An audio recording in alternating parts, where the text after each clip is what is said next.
Next leg of our trip was through the state of Nebraska.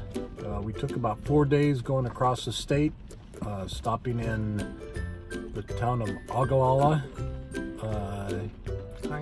Kearney, Lincoln, and on the southeastern corner of Nebraska on the border of Missouri, camped at a campground looking across the Missouri River. It was quite a variety of landscapes, and it was very interesting. Here are the pictures that you can enjoy with us. Enjoy. Our first stop in Nebraska was Scottsbluff National Monument, one of the landmarks that the westward movement people would be looking for along their trail west. We took 2 hikes on the top of the bluff that had beautiful views of the Nebraska plains, the Platte River, and the small town of Gearing, Nebraska.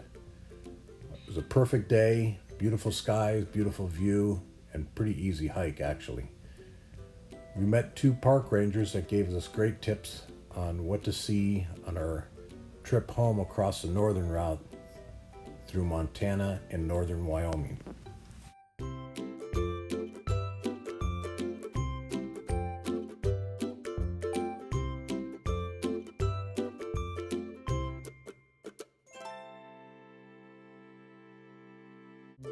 Second stop in Nebraska was at Chimney Rock National Monument. We couldn't get very close, but it was a beautiful view from the small museum down below. Our first stop for the evening was at Ogallala State Park, which had a beautiful lake,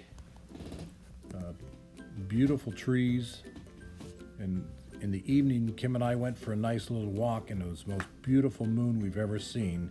These pictures don't do it justice. This was a really unique museum. It's actually built over Highway 80 in Kearney. You take an escalator up to the archway and walk through wearing a headset that has different voices telling the parts of history that you're looking at. It starts off with the Western movement and goes all the way up into the 50s. In the very last room, there was a beautiful mural that encapsulated the entire exhibit. And the unique thing was there were windows looking out on Highway 80 that had a radar gun that showed you how fast the cars and trucks underneath you were going.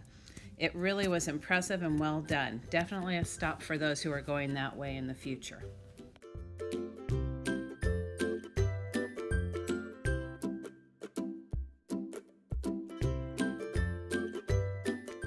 Lincoln's Haymarket area is a great way to show a historic town being given new life through breweries, restaurants, and gift shops.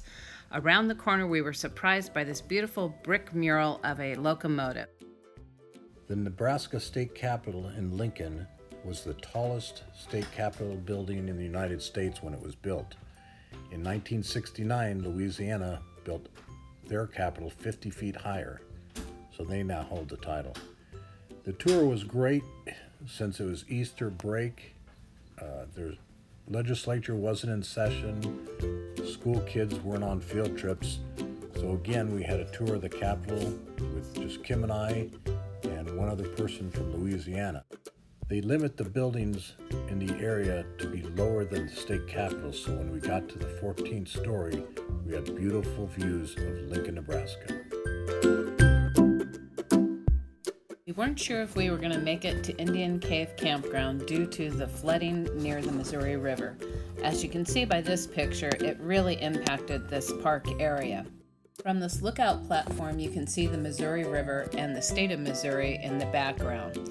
This is an extremely large state park and had lots to offer. There actually was an abandoned town called St. Deroyne that had a few buildings left over and the cemetery that we walked through from the 1800s. This park had a variety of terrain. The views were beautiful from the hills and the hiking trails went throughout. We were the only ones camping in the tent area, so it was very private. The best part was the Indian Caves. The Conservation Corps built stairs up to it, and you could actually go into the cave and see the petroglyphs that were written on the wall. The flooding of the Missouri River impacted this area tremendously, and where our van was just recently cleared by the park management. This has a lot to offer as far as disc golf, horseback riding trails, archery, and lots of hiking trails.